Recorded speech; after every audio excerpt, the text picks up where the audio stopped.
জীবনে যদি আপনি বন্ধু লাভ করতে চান তাহলে আপনাকে অনেকগুলো কাজ করতে হবে। প্রথমে একজন যোগ্য পাত্র সন্ধান করতে হবে, তারপর তার সাথে সময় কাটাতে হবে, সুখ দুঃখে তার সাথে থাকতে হবে, তবে গিয়ে সে বন্ধু হবে। কিন্তু যদি আপনি শত্রু খুঁজতে চান তাহলে কোথাও যাওয়ার দরকার নেই, কারণ আপনার সব থেকে বড় শত্রু আর কোথাও নেই, আপনারই মনের মধ্যে, আপনার চেতনায় রয়েছে। ক্রোধ, মোহ, লোভ, কাম, মদ, মাৎসর্য। এ এমন 6 সব থেকে বড় শত্রু যা আপনার আগামী 7 জন্ম নষ্ট করে দিতে পারে যদি আপনি এদের না সামলাতে পারেন। এবার এদের সাথে যদি যুদ্ধ করতে হয় তাহলে একটা মহাভারতের মতো দেখুন, যেখানে অর্জুনও আপনি আর কৃষ্ণও সেই আপনি। কারণ এই যুদ্ধ আর অন্য কারোর সাথে নয়, বরং নিজের সাথে। এগুলো অন্তর মনের যুদ্ধ, আর এটা জয় করা যেতে পারে নিয়ন্ত্রণ এবং অনবরত চেষ্টার দ্বারা। তাই এটাই করুন, এই 6 শত্রুকে পরাজিত করুন এবং আমার সাথে ভালোবেসে বলুন, রাধা রাধা।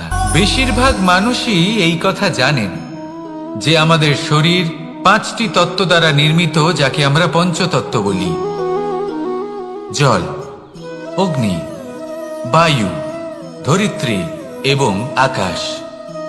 এবার এই কথা আমরা সকলে জানি, কিন্তু এগুলোর সাথে কিছু গুণ জড়িয়ে রয়েছে যেগুলো আমরা দেখতে পাই না। যদি এই গুণগুলি আমরা আত্মসাৎ করতে শিখে যাই তাহলে সাক্ষাৎ পরমেশ্বরের দর্শন আমরা পেতে পারি। যদি কথা বলি প্রথম তত্ত্বের, জলের কথা, জল যা প্রত্যেক জ্বলনকে শীতলতা প্রদান করে। এই জলকে দেখুন, যা শুধু প্রবাহিত হতে জানে, থামতে জানে না। জল পাথরের সাথে সংঘর্ষ করতে জানে, যার পথে অনেক বাধা আসে, কিন্তু সে প্রবাহিত হতে থাকে। নিরাকার হলো এই জল, যে কোনো পাত্রেই রাখুন না কেন তার আকার ধারণ করে নেবে। এটাই হলো এর বিশেষত্ব এবং এটাই হলো আমাদের শিক্ষা। কিভাবে প্রবাহমান থাকতে হবে, কিভাবে আমাদের থামলে চলবে না, তাতে আমাদের পথের মধ্যে যতই যেরকমই সমস্যা আসুক না কেন, আমাদের এই জলের মতোই নিরাকার হয়ে যে কোনো পরিস্থিতিতেই প্রবাহমান থাকতে হবে। এই শিক্ষাই জলের থেকে লাভ করুন আর আমার সাথে ভালোবেসে বলুন, রাধা রাধা। আলস্য আপনার আরো একটা অত্যন্ত বড় শত্রু, যা আপনার মনের মধ্যে বসবাস করে আর ধীরে ধীরে আপনার কার্য শরীরের একটা অংশ হয়ে ওঠে। সব কাজে দেরি করিয়ে দেয়, সবকিছু নষ্ট করে দিতে পারে এই আলস্য। এই কাজ আজকে হলো না, কোনো ব্যাপার নয়, কালকে করে নেব। প্রকৃতি আমাদের এটা শেখায় না। ভেবে দেখুন, যদি সূর্য এটা ভাবে যে কাল উদিত হব না, কিছুদিন পরে উদয় হব, তাহলে কি হবে? সমগ্র পৃথিবীর বিনাশ হয়ে যাবে, ঠিক কিনা? দেখুন, এই আলস্য নিয়ে খুব সুন্দর একটা কথা আছে, আলস্যস্য কুতো বিদ্যা। অর্থাৎ যিনি অলস হয়ে বসে থাকেন তিনি বিদ্যা লাভ করেন না, জ্ঞান লাভ করেন না, আর জ্ঞান না থাকলে তিনি ধন অর্জন করতে পারেন না। তার জীবনে সুখ স্বাচ্ছন্দ্যের অভাব থাকে, বন্ধুর অভাব থাকে।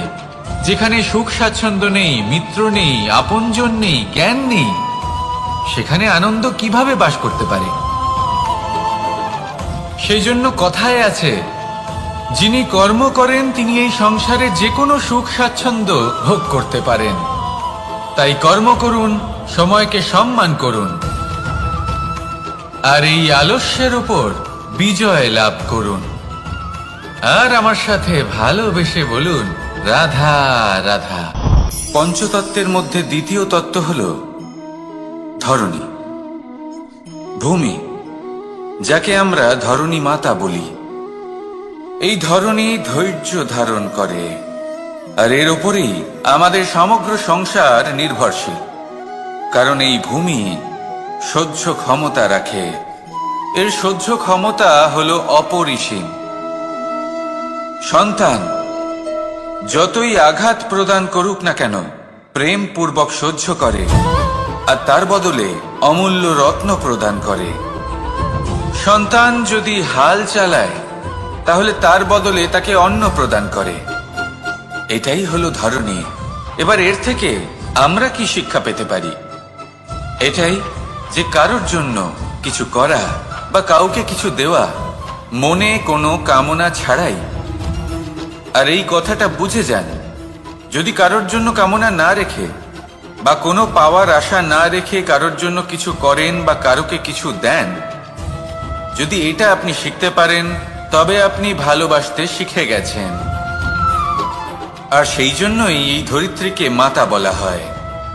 কারণ মাতা শুধু উনি নন যিনি গর্ভে সন্তানকে ধারণ করেন, মাতা তো উনিও যিনি জীবন বাঁচতে শেখান, যিনি জীবন বাঁচার উদাহরণ প্রদান করেন। তাহলে ধরনীর থেকে এই নিঃস্বার্থ ভাব শিখুন, নিঃস্বার্থ ভালোবাসা শিখুন, আর এই ভালোবাসার সাথেই বলুন রাধা রাধা। বায়ু পঞ্চতত্ত্বের মধ্যে তৃতীয় তত্ত্ব। কেউ একে সমীর বলে, আবার কেউ একে পবন বলে। প্রথম কথা হলো এটাই যে এই বায়ু আমাদের জীবন দান করে প্রতিদিন, প্রত্যেক মুহূর্তে। এই বায়ুর কারণেই আমরা নিঃশ্বাস নিতে পারি, জীবিত থাকতে পারি। এই বায়ুই হলো সেই যা সকল মেঘেদের একত্রিত করে একটি স্থানে আর বর্ষা ঘটায়। আর এই বর্ষার কারণেই এই ধরিত্রীতে অন্ন উৎপন্ন হয়। এই বায়ুকে দেখুন, কখনো এতটা সৌম্য যে আপনার কোনোই তফাৎ বোধ হয় না, আর কখনো কখনো এমন রূপ ধারণ করে ফেলে যে অনেক বড় বড় পর্বতের আকার পর্যন্ত বদলে ফেলে। এটাই হলো বায়ুর বিশেষত্ব। বায়ু শেখায় যে সময়ের সাথে সাথে বইতে থাকো, সকলকে জীবন দান করো, সকলকে সাহায্য করো, কিন্তু যখন বিপদ সামনে আসবে তখন দৃঢ় হয়ে সম্মুখীন হও। বাধা অনুযায়ী নিজেকে গড়ে নিতে হবে, আর কখন কতটা কঠোর হতে হবে আর কখন কতটা সৌম্য হতে হবে এটা বায়ুকে দেখে শিখুন, আর আমার সাথে ভালোবেসে বলুন রাধা রাধা।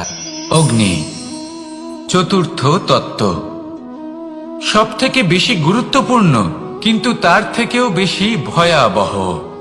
কখনো অগ্নিকে নিয়ন্ত্রিত রূপে উনুনে জ্বলতে দেখেছেন? এই অগ্নি আমাদের খাবার বানাতে সাহায্য করে, যা আমাদের শক্তি প্রদান করে। কিন্তু এই অগ্নি যখন বিচলিত হয়ে, অনিয়ন্ত্রিত হয়ে কোনো বনের আগুন হয়ে ওঠে, তখন মহা বিনাশ ঘটে যায়। আপনারই অন্তরের ঊর্জা হলো এই অগ্নি। এটা আপনার শক্তিও, আপনার ক্রোধ। একে ব্যবহার কিভাবে করবেন তা আপনারই হাতে। যদি কোনো ব্যক্তি নিজের অন্তরের এই ঊর্জাকে ব্যবহার করেন শক্তির রূপে, তাহলে সে বিকাশ ঘটাতে পারে, নির্মাণ ঘটাতে পারে। কিন্তু যদি কোনো ব্যক্তি তার অন্তরের ঊর্জাকে বিধ্বংসী অস্ত্র বানিয়ে ফেলেন, তাহলে নিশ্চিত রূপে মহা বিনাশ ঘটতে পারে, যাতে বিনাশ তারও অবশ্যই হবে। অনেক বছর পূর্বে এমনই এক আগুনের দ্বারা এই সুন্দর পৃথিবীর নির্মাণ হয়েছিল, আর অনেক বছর পূর্বে এমন এক আগুনেই সমস্ত জীব এবং সংসার বিলুপ্ত হয়ে গেছিল। এবার আপনি আপনার অন্তরের ঊর্জা দ্বারা বিনাশ ঘটাতে চান নাকি নির্মাণ ঘটাতে চান, সেই সিদ্ধান্ত আপনারই। আসুন আমার সাথে ভালোবেসে বলুন রাধা রাধা।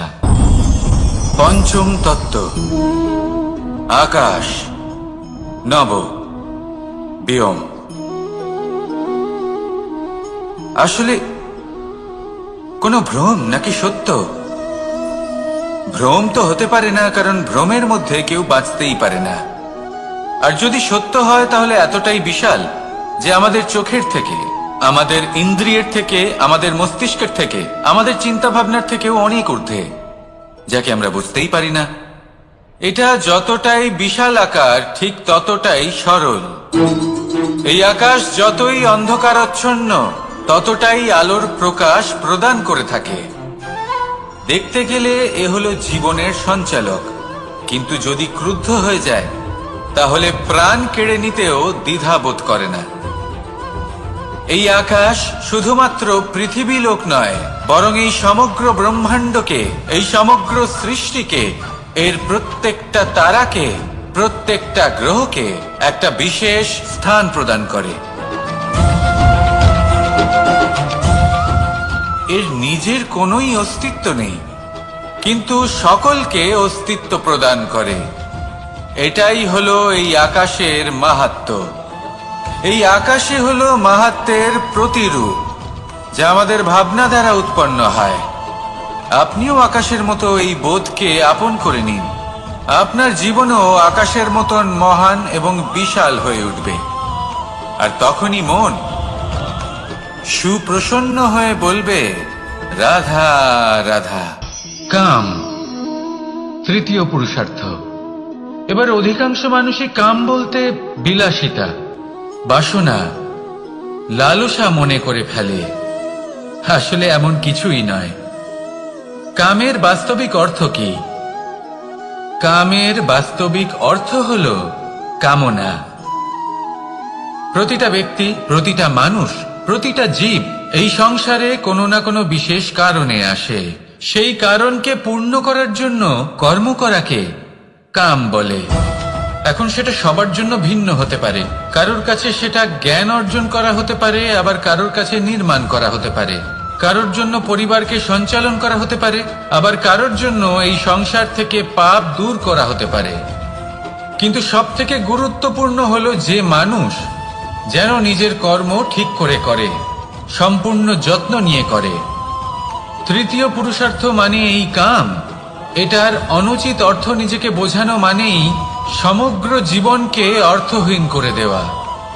তাই প্রেম দ্বারা আপনার এই সংসারে আসার কারণটাকে অনুসন্ধান করুন, আর এই প্রেমের সাথেই বলুন, রাধা রাধা। এবার এই পুরুষার্থের বিষয়ে আপনারা অবশ্যই শুনেছেন। মোক্ষ চতুর্থ পুরুষার্থ। আপনারা কি জানেন এই মোক্ষ আসলে কি? ধর্ম, অর্থ, কামনার পালন করতে করতে মৃত্যু লাভ করা, এটাই কি মোক্ষ? না, মোক্ষ হলো সেটাই যা জন্ম এবং মৃত্যুর ঊর্ধ্বে। প্রত্যেক ব্যক্তি, প্রত্যেক জীবই সংসারে কোনো না কোনো বিশেষ প্রয়োজনে আসে।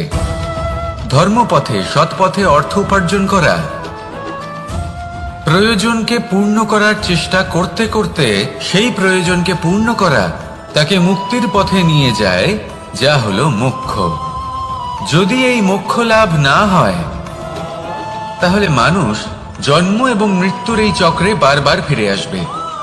তাই নিঃস্বার্থভাবে সদ্ভাব নিয়ে কর্ম করুন, সকলকে ভালোবাসুন, আর আমার সাথে বলুন, রাধা রাধা।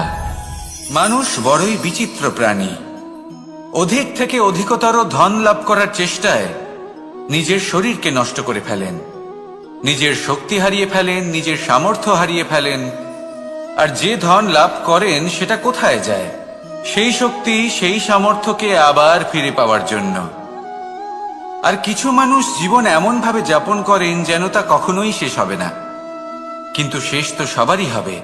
আর যখনই শেষটা কাছে চলে আসে তখন মানুষ এটা বুঝতে পারেন যে সে জীবনকে উপভোগ করেননি। তার কারণটা কি? লালসা। এই লালসা জন্ম দেয় লোভকে, আর এই লোভ জন্ম দেয় আপনারই বিনাশকে। সেই জন্য আজ আপনার কাছে যা কিছু আছে, যেমনটা আছে, তার সাথে জীবন যাপন করুন, পূর্ণরূপে যাপন করুন। আপনার কাছে যতই ধন, শক্তি, মান থাকুক, তা সবার মধ্যে ভাগ করতে শিখুন। ভাগ করলে ভালোবাসা বাড়ে, আর এই ভালোবাসা দ্বারা জীবন আরো সুখময় হয়ে ওঠে। তাহলে আসুন আর আমার সাথে ভালোবেসে বলুন, রাধা রাধা। মন। জীবনে যখনই কোনো বস্তু বা সুখ স্বাচ্ছন্দ্য অধিক মাত্রায় আপনার কাছে চলে আসে, তখন নিজেকে শ্রেষ্ঠ মনে করার একটা প্রবণতা দেখা যায়, যা হয় আত্মবিশ্বাসে পরিণত হয়, নয়তো অহংকারে। এবার আত্মবিশ্বাস আর অহংকারের মধ্যে অনেক বড় পার্থক্য রয়েছে। আমি এটা করতে পারি, আমি ওটাও করতে পারি, এ হলো আত্মবিশ্বাস। শুধুমাত্র আমি এটা করতে পারি, শুধুমাত্র আমি ওটাও করতে পারি, আমি হলাম সর্বশ্রেষ্ঠ, এটা হলো অহংকার। এবার এই অহংকার এর ধ্বনি অনেক দূর প্রবাহিত হয়, আর এর প্রহার সর্বপ্রথম আপনাকে বিপর্যস্ত করে। এবার এই অহংকার এর বিপরীত শব্দ হলো বিনয়, অর্থাৎ নিজের ঊর্ধ্বে উঠে অন্যের বিষয় ভাবনা চিন্তা করা, সংসারের বিষয় ভাবা। এই বিনয়ী হবার চেষ্টা করুন, একের থেকে অনেক হওয়ার চেষ্টা করুন এবং একসাথে থাকার চেষ্টা করুন। নিশ্চিত রূপেই আপনি বিকাশের কারণ হবেন। মত্ততা থেকে নিজেকে দূরে রাখুন, অহংকার থেকে নিজেকে দূরে রাখুন। এই মন প্রসন্ন হয়ে বলবে রাধা রাধা। জীবনে যখন কোনো ব্যক্তি নিজের লক্ষ্য প্রাপ্তির জন্য নিরন্তর পরিশ্রম করতে থাকেন, চেষ্টা করতে থাকেন, তখন তিনি কষ্ট অনুভব করেন, কখনো শারীরিক কষ্ট, কখনো মানসিক কষ্ট। এবার উনি এটা ভাবতে থাকেন যে আমি কি উচিত করছি নাকি অনুচিত করছি, কারণ অন্যদিকে এমন একজন ব্যক্তিও আছেন যিনি একদমই পরিশ্রম চেষ্টা করছেন না। তিনি মদিরা পান করেন, বিলাসিতায় জীবন কাটান, অলস প্রকৃতির হয়ে ওঠেন, নিদ্রাতে বিলীন হয়ে থাকেন আর ভাবেন যে তিনি সুখ লাভ করছেন। কিন্তু এরকম কেন হয়? কারণ যখন আমরা সৎ পথে থাকি, উচিত পথে চলি, লক্ষ্য প্রাপ্ত করার জন্য চেষ্টা করতে থাকি, তখন আমাদের ভেতরে থাকা নেতিবাচক শক্তি এবং পাপ এই দেহকে ত্যাগ করে দেয়। আর এই অনুভূতিটাই আমাদের দুঃখের অনুভূতি দেয়, কষ্ট দেয়।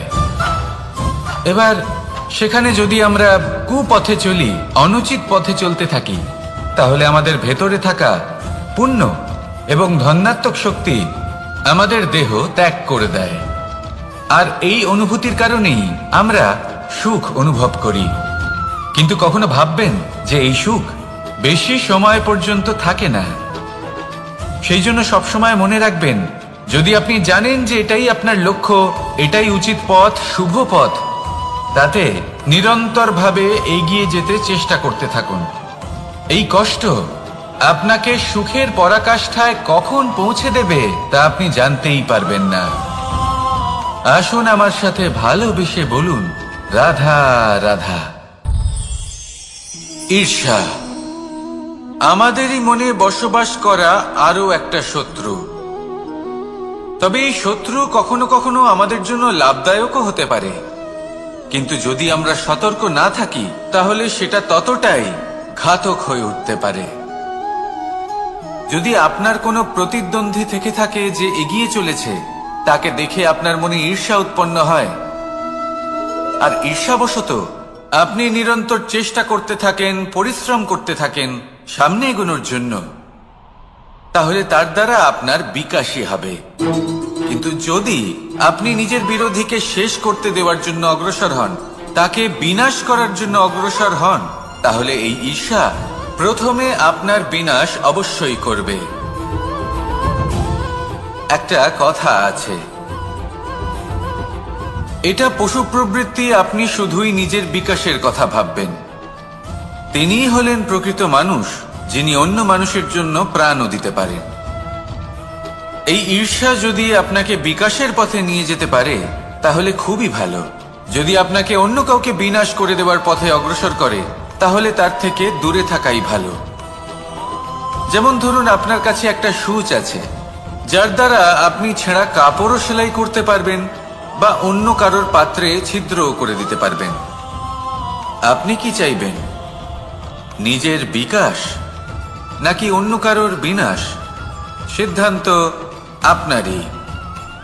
আসুন আর আমার সাথে ভালোবেসে বলুন রাধা রাধা। বিষ এবং অমৃত, এর ভিত্তিতেই সংসার চক্র চলতে থাকে। যখন সমুদ্র মন্থন হয়েছিল তখন এই দুই প্রাপ্ত হয়েছিল। প্রথমে বিষ পাওয়া গেল, তারপর অমৃত। জীবন মন্থন করলেও এগুলো লাভ করা যায়। এবার এই যে বিষ, তা হলো অমৃতের থেকে অনেক বেশি শক্তিশালী এবং সেই জন্যই অনেক বেশি ঘাতকও। এবার বোঝার চেষ্টা করি এই বিষ আসলে কি। যে কোনো বস্তু বা কোনো ভাব যদি মাত্রার থেকে বেশি পরিমাণে আপনার কাছে থাকে, প্রয়োজনের থেকে বেশি আপনার কাছে থাকে, তাহলে সেটা আপনার কাছে বিষ সমান হতে পারে। তা সে ধন হোক, শক্তি হোক, সম্মান হোক, ইত্যাদি ইত্যাদি। যদি আপনার কাছে এমন কিছু থেকে থাকে যা মাত্রার থেকে বেশি পরিমাণে আপনার কাছে আছে, তাহলে তাকে ভাগ করতে শিখুন। যদি আপনি ভাগ করতে শিখে যান, তাহলে এই বিষই আপনার জন্য অমৃতে পরিণত হবে, আর তাদের কাছেও অমৃত সমান হয়ে উঠবে যাদের এই সাহায্যের প্রয়োজন। তাহলে ভাগ করে নিতে শিখুন আর আমার সাথে ভালোবেসে বলুন, রাধা রাধা। কোনো বাড়িতে, কোনো পরিবারে যখন কারোর জন্ম হয়, তখন তা কত সুখের মুহূর্ত হয়। সেই ছোট্ট সন্তান যখন কিছুটা বড় হয়, সে হাঁটার চেষ্টা করে, আর সেই প্রক্রিয়াতেও খুব বড় একটা শিক্ষা লুকিয়ে রয়েছে, ঠেলে দেওয়া। যখন আপনি হাঁটতে চান, সামনে এগোতে চান, তখন আপনি কি করেন? নিজের পায়ের তলার যে মাটি, তাকে আপনি পেছনে ঠেলে দেন। ব্যাস, এই একই জিনিস তো জীবনেও শিখতে হবে। এবার যদি আপনি জ্ঞানের পথে অগ্রসর হতে চান, তাহলে অজ্ঞানতাকে পেছনে সরিয়ে দিতে হবে। যদি আপনি প্রকাশের দিকে এগোতে চান, তাহলে অন্ধকারকে পেছনে সরিয়ে দিতে হবে। যদি আপনি ভবিষ্যতে সফল হতে চান, তাহলে অতীতের যে অসফলতাগুলিকে পেছনে সরিয়ে দিতে হবে। যে জল বইতে বইতে থেমে যায়, তাকে আমরা নালা বলে থাকি। তার থেকে দুর্গন্ধ বের হয়। কিন্তু যে জল বইতেই থাকে, তাকেই আমরা পবিত্র জল বলি। তাহলে আপনিও কর্ম করতে থাকুন, কখনো থামবেন না, আর আমার সাথে ভালোবেসে বলুন, রাধা রাধা। যোগাসন। যোগাসনে আসন অত্যন্ত গুরুত্বপূর্ণ। এবার আমি বলবো সবথেকে শ্রেষ্ঠ আসন কোনটি। আশ্বাস। নিজেকে আশ্বস্ত করতে থাকুন যে আমি আছি, সব ঠিক হবে, যা হচ্ছে ভালোর জন্য হচ্ছে। এই আশ্বাস আপনাকে জীবনে এমন ধনাত্মক বিশ্বাস দেবে যে আপনি বড় বড় সমস্যার সমাধান করতে পারবেন। এবার যদি কথা বলি সবথেকে কঠিন সময়ের, তাহলে সেটা হলো বিচ্ছেদের। যা মা সীতাকে সহ্য করতে হয়েছে শ্রীরামের জন্য, রাধা কৃষ্ণকেও সহ্য করতে হয়েছে। যে ব্যক্তি বিচ্ছেদের সময় সঠিক পথে চলে এসেছে, সে জীবনে অনেক শ্রেষ্ঠ স্থানে অবশ্যই পৌঁছতে পারবে। এবার যদি কথা বলি সবথেকে জরুরি এবং গুরুত্বপূর্ণ সময়ের, তাহলে সেটা হলো সংযোগ। সকলকে সাহায্য করতে থাকুন। আপনি অন্যদের সাহায্য করে তাদের যত আনন্দ দিতে পারবেন, ততটাই আনন্দ আপনারও জীবনে অবশ্যই আসবে। আসুন আর আমার সাথে ভালোবেসে বলুন, রাধা রাধা। কামবোধ। এটাই আপনার অন্তরের প্রথম শত্রু। বেশিরভাগ মানুষই কামবোধ বলতে লালসা বোঝেন, কিন্তু এটা সম্পূর্ণ সত্য নয়। কামের আসল অর্থ হলো কামনা। এটা খুবই সহজ ব্যাপার। মনুষ্য শরীর থাকলে, মানুষের মন থাকলে, এই কামনা অবশ্যই থাকবে। এবার এটাই দেখতে হবে যে এই কামনা নেতিবাচক কামনা নাকি ইতিবাচক কামনা। অন্য কারোর জিনিসে নজর দেওয়া, অন্য কোনো মানুষের উপর নজর দেওয়া, কোনো অনুচিত বস্তুর দিকে নজর দেওয়া, এই নেতিবাচক কামনা। আর এই দুষ্কামনা মানুষকে দিয়ে অপকর্ম করাবেই করাবে। তাই মনে রাখবেন, যে ব্যক্তি নিজের কামনাকে নিয়ন্ত্রণে রাখতে পারেন, তিনি সঠিক পথেও থাকেন, সঠিক লক্ষ্যে পৌঁছতেও পারেন। যিনি কামনা নিয়ন্ত্রণে রাখতে পারেন না, তিনি তার পথও হারিয়ে ফেলেন এবং লক্ষ্যচ্যুতও হন। তাই মনে রাখবেন, নিজের কামনাগুলিকে নিয়ন্ত্রণে রাখুন। কাম নামক এই শত্রুর ওপর বিজয় লাভ করুন, আর আমার সাথে ভালোবেসে বলুন, রাধা রাধা। ক্রোধ। আপনার অন্তরের আরো একটা শত্রু। এই ক্রোধ আসলে কি? আপনার মনের এক ভাবনা, যা আপনার মনেই উৎপন্ন হয়। এই মন আত্মার সাথে যুক্ত থাকে। এখন একটা ভাবনা যা আত্মার সাথে যুক্ত থাকে, তাকে অনুচিত কেন বলা হয়, সেটা বোঝার চেষ্টা করুন। ক্রোধ কখনো কখনো জরুরি হয়, বিশেষ রূপে তখন যখন আপনি সঠিক পক্ষে দাঁড়িয়ে রয়েছেন এবং সামনের ব্যক্তি অধর্মের পক্ষে রয়েছেন আর বিনম্রভাবে মানছেন না। যেমন শ্রীরাম ক্রুদ্ধ হয়েছিলেন সাগরের ওপর, ওটা উচিত ছিল, আর তা ততক্ষণই উচিত যতক্ষণ আপনি ক্রোধকে নিয়ন্ত্রণ করছেন। যদি ক্রোধ আপনাকে নিয়ন্ত্রণ করতে শুরু করে তাহলে পরিস্থিতি এমনও হতে পারে, ধরুন একজন ব্যক্তির প্রতি ক্রোধের কারণে আপনি তার ক্ষতি করতে চান। আপনি একটা কয়লা হাতে নিলেন আর সেই কয়লা সামনের ব্যক্তির ক্ষতি করার পূর্বে আপনার হাত জ্বালিয়ে দেবে।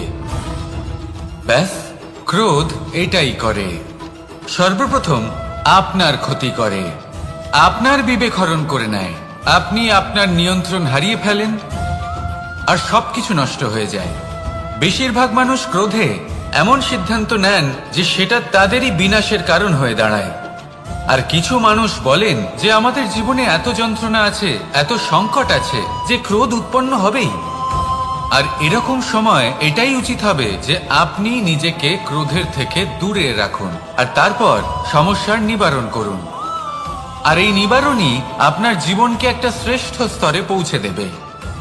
তাহলে ক্রোধ থেকে দূরে থাকুন, সুপ্রসন্ন থাকুন আর আমার সাথে ভালোবেসে বলুন রাধা রাধা। লোভ আপনার অন্তরের আরো একটা শত্রু। দেখতে গেলে এটা একটা শব্দ, একটা সংস্কৃত শব্দ, লব ধাতু থেকে উৎপন্ন হয়েছে। এর অর্থ কিছু লাভ করা। কিছু লাভ করা অনুচিত নয়, আরো কিছু লাভ করাও অনুচিত নয়, কিন্তু সব থেকে বেশি আমি লাভ করব, আমি আরো চাই, আরো বেশি চাই, আরো বেশি পেতে চাই, এটাই হলো লোভ। আর এই লোভ যখন গ্রাস করে তখন আপনি যা পেতে চান, সে ধনই হোক বা মানই হোক, তা অর্জন করার জন্য মানুষ যে কোনো স্তরে পৌঁছে যেতে পারে। যদি মানুষ ধন অর্জন করতে চান তাহলে তার জন্য তারা অধর্মের পথেও চলতে পারেন। যদি সম্মান অর্জন করতে চান তাহলে অন্য মানুষকে ছোটও করতে পারেন। শেষ পর্যন্ত আপনার এটা মনে হতে পারে যে যদি একটু অল্পই প্রাপ্ত করতাম কিন্তু ভালোবেসে প্রাপ্ত করতাম, এই জীবন আরো অনেক বেশি সুখী হতো। লোভ আপনার জীবনে, আপনার মনে কখন যে প্রবেশ করবে সেটা আপনি জানতেও পারবেন না। তাই এটা চিনতে শিখুন আর তৎক্ষণাৎ জীবন থেকে বাইরে ফেলে দিন। যা কিছু লাভ করতে চান তা ভালোবেসে লাভ করুন আর সেই ভালোবাসার সাথেই বলুন রাধা রাধা। মোহ আপনার অন্তরের আরো একটা শত্রু। এবার মানুষ প্রেম আর মোহের মধ্যে পার্থক্য বুঝতে পারে না। কিছু মানুষ ভাবে যে মোহর মধ্যে খারাপ কি আছে। যদি কোনো মানুষের তার বাবা মার প্রতি, তার সন্তানের প্রতি মোহ থাকে তবে খারাপ কি আছে? খারাপ আছে, আর সেটা তাদের জন্য খারাপ হতে পারে যাদের প্রতি আপনার এই মোহ আছে। এবার মোহ আর প্রেমের মধ্যে পার্থক্য আপনাকে বোঝাচ্ছি। মোহ শুধুমাত্র পেতে চায়, সেখানে প্রেম শুধুমাত্র দিতে শেখায়। এই দুই পরিস্থিতিতেই আপনার হাত প্রসারিত থাকে। মোহের ক্ষেত্রে কোনো বস্তু বা কোনো ব্যক্তিকে লাভ করার জন্য, আর প্রেমে শুধুই প্রদান করার জন্য। মোহর বশে আপনার পায়ে বাঁধন পড়ে যেতে পারে। যদি মাতা পিতার তার সন্তানের প্রতি মোহ থাকে তাহলে তারা তাদের সন্তানকে কখনো দুঃখে, চিন্তায়, যন্ত্রণায় দেখতেই পারবে না। সেই জন্য তারা সন্তানকে বেঁধে রাখতে চান একটা সুরক্ষিত ক্ষেত্রে, যেখান থেকে না তারা সংসারকে দেখতে পায়, না পরখ করতে পারে, না কিছু শিখতে পারে, না বিকট পরিস্থিতির সম্মুখীন হতে পারে। ঠিক যে কারণে তারা দুর্বল হয়ে পড়ে, অজ্ঞানী হয়ে ওঠে। তাদের বিকাশ সেখানেই স্তব্ধ হয়ে যায়, আর সেখানে প্রেম শুধুমাত্র বিকাশের পথে নিয়ে যায়।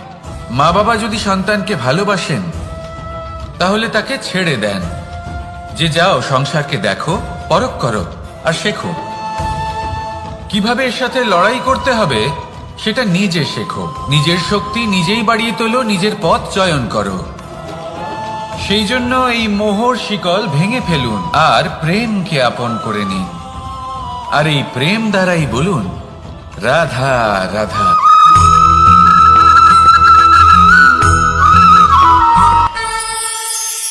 একবার একটা শেয়াল বনে বিচরণ করছিল। ও একটা ছোট্ট শাবক দেখতে পেল। ও ভাবলো আজ একেই আমি খাবার হিসেবে গ্রহণ করব। আশেপাশে দেখলো কেউ দেখছে না তো, কেউ ছিল না, আর সেই শাবকের ওপর আক্রমণ করলো। যা হলো একটা ঘোর অপরাধ। বনের নিয়ম অনুসারে আপনি কখনোই শাবকের উপর আক্রমণ করতে পারেন না। তারপর এই খবরটা যখন রাজা সিংহ জানতে পারলেন, সভার আয়োজন করলেন। কিন্তু সেখানে শেয়াল বলল, আমি তো এরকম কিছু করিনি। কিন্তু যদি আপনি এরকম বলেন, কোনো প্রমাণ দিন, এর কোনো সাক্ষী আছে? তখন রাজা সিংহ পেঁচাকে ডেকে পাঠালেন, যে সেই মুহূর্তে বৃক্ষের শাখার ওপর বসেছিল। সে সব কিছু দেখেছিল। পেঁচা সব সত্যি কথা বলল, আর শেয়ালকে মৃত্যুদণ্ড দেয়া হলো। এবার এই কাহিনী আমি আপনাকে কেন শোনালাম? কারণ মানুষও কখনো কখনো এরকম কর্ম করেন যা শিয়াল করেছে। এটা ভাবেন কেউ দেখছে না, যখন আমি অনুচিত কর্ম করতেই পারি। কিন্তু না, আপনি যাই করুন না কেন, কেউ না কেউ অবশ্যই তা দেখছে। কোনো ব্যক্তি না হলেও কোনো প্রাণী, না হলে কোনো যক্ষ বা দেব বা প্রেত। যদি এনারা কেউ না দেখেন, তাহলে ধরিত্রী মাতা দেখেন, যেখানে দাঁড়িয়ে আপনি সেই কর্ম করছেন, তাই না? তাই একটা কথা সবসময় মনে রাখবেন, কে দেখছেন কে দেখছেন না সেই বিষয়ে ভাবা ছেড়ে দিন। এটা খুব সহজ কথা। আপনি যদি উচিত কর্ম করেন, উচিত ফল পাবেন। যদি অনুচিত কর্ম করেন, তাহলে আপনি অনুচিত ফল অবশ্যই পাবেন।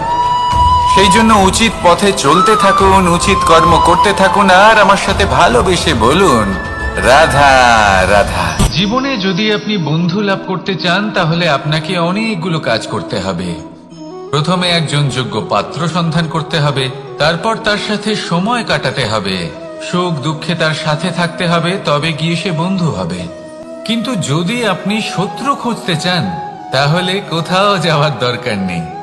কারণ আপনার সব থেকে বড় শত্রু আর কোথাও নেই, আপনারই মনের মধ্যে, আপনার চেতনায় রয়েছে। ক্রোধ, মোহ, লোভ, কাম, মদ, মাৎসর্য। এ এমন 6 সব থেকে বড় শত্রু যা আপনার আগামী 7 জন্ম নষ্ট করে দিতে পারে, যদি আপনি এদের না সামলাতে পারেন। এবার এদের সাথে যদি যুদ্ধ করতে হয়, তাহলে একটা মহাভারতের মতো দেখুন, যেখানে অর্জুনও আপনি আর কৃষ্ণও সেই আপনি। কারণ এই যুদ্ধ আর অন্য কারোর সাথে নয়, বরং নিজের সাথে। এগুলো অন্তর মনের যুদ্ধ, আর এটা জয় করা যেতে পারে নিয়ন্ত্রণ এবং অনবরত চেষ্টার দ্বারা। তাই এটাই করুন, এই 6 শত্রুকে পরাজিত করুন এবং আমার সাথে ভালোবেসে বলুন, রাধা রাধা। বেশিরভাগ মানুষই এই কথা জানেন যে আমাদের শরীর 5টি তত্ত্ব দ্বারা নির্মিত, যাকে আমরা পঞ্চতত্ত্ব বলি: জল, অগ্নি, বায়ু, ধরিত্রী এবং আকাশ। এবার এই কথা আমরা সকলে জানি, কিন্তু এগুলোর সাথে কিছু গুণ জড়িয়ে রয়েছে যেগুলো আমরা দেখতে পাই না। যদি এই গুণগুলি আমরা আত্মসাৎ করতে শিখে যাই, তাহলে সাক্ষাৎ পরমেশ্বরের দর্শন আমরা পেতে পারি। যদি কথা বলি প্রথম তত্ত্বের, জলের কথা, জল যা প্রত্যেক জ্বলনকে শীতলতা প্রদান করে। এই জলকে দেখুন, যা শুধু প্রবাহিত হতে জানে, থামতে জানে না। জল পাথরের সাথে সংঘর্ষ করতে জানে, যার পথে অনেক বাধা আসে, কিন্তু সে প্রবাহিত হতে থাকে। নিরাকার হলো এই জল। যে কোনো পাত্রেই রাখুন না কেন, তার আকার ধারণ করে নেবে। এটাই হলো এর বিশেষত্ব, এবং এটাই হলো আমাদের শিক্ষা। কিভাবে প্রবাহমান থাকতে হবে, কিভাবে আমাদের থামলে চলবে না, তাতে আমাদের পথের মধ্যে যতই যেরকমই সমস্যা আসুক না কেন, আমাদের এই জলের মতোই নিরাকার হয়ে যে কোনো পরিস্থিতিতেই প্রবাহমান থাকতে হবে। এই শিক্ষাই জলের থেকে লাভ করুন, আর আমার সাথে ভালোবেসে বলুন, রাধা রাধা। আলস্য আপনার আরো একটা অত্যন্ত বড় শত্রু, যা আপনার মনের মধ্যে বসবাস করে আর ধীরে ধীরে আপনার কার্য শরীরের একটা অংশ হয়ে ওঠে। সব কাজে দেরি করিয়ে দেয়, সবকিছু নষ্ট করে দিতে পারে এই আলস্য। এই কাজ আজকে হলো না, কোনো ব্যাপার নয়, কালকে করে নেব। প্রকৃতি আমাদের এটা শেখায় না।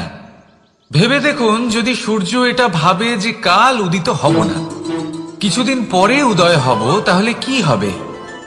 সমগ্র পৃথিবীর বিনাশ হয়ে যাবে, ঠিক কিনা? দেখুন, এই আলস্য নিয়ে খুব সুন্দর একটা কথা আছে, আলস্যস্য কুত বিদ্যা। অর্থাৎ যিনি অলস হয়ে বসে থাকেন তিনি বিদ্যা লাভ করেন না, জ্ঞান লাভ করেন না, আর জ্ঞান না থাকলে তিনি ধন অর্জন করতে পারেন না। তার জীবনে সুখ স্বাচ্ছন্দ্যের অভাব থাকে, বন্ধুর অভাব থাকে। যেখানে সুখ স্বাচ্ছন্দ্য নেই, মিত্র নেই, আপনজন নেই, জ্ঞান নেই, সেখানে আনন্দ কিভাবে বাস করতে পারে? সেই জন্য কথায় আছে, যিনি কর্ম করেন তিনি এই সংসারে যে কোনো সুখ স্বাচ্ছন্দ্য ভোগ করতে পারেন। তাই কর্ম করুন, সময়কে সম্মান করুন, আর এই আলস্যের উপর বিজয় লাভ করুন। আর আমার সাথে ভালোবেসে বলুন, রাধা রাধা। পঞ্চতত্ত্বের মধ্যে দ্বিতীয় তত্ত্ব হল ধরণী, ভূমি, যাকে আমরা ধরণী মাতা বলি। এই ধরণী ধৈর্য ধারণ করে, আর এর ওপরেই আমাদের সমগ্র সংসার নির্ভরশীল। কারণ এই ভূমি সহ্য ক্ষমতা রাখে, এর সহ্য ক্ষমতা হলো অপরিসীম। সন্তান যতই আঘাত প্রদান করুক না কেন, প্রেম পূর্বক সহ্য করে, আর তার বদলে অমূল্য রত্ন প্রদান করে।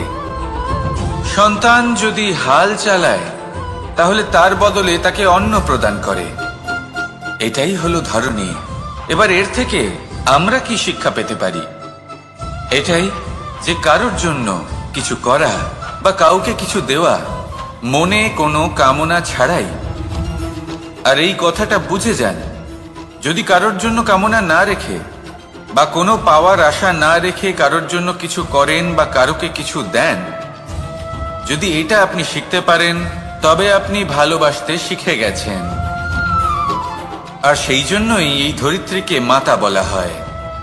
কারণ মাতা শুধু উনি নন যিনি গর্ভে সন্তানকে ধারণ করেন, মাতা তো উনিও যিনি জীবন বাঁচতে শেখান, যিনি জীবন বাঁচার উদাহরণ প্রদান করেন। তাহলে ধরণীর থেকে এই নিঃস্বার্থ ভাব শিখুন, নিঃস্বার্থ ভালোবাসা শিখুন, আর এই ভালোবাসার সাথেই বলুন, রাধা রাধা।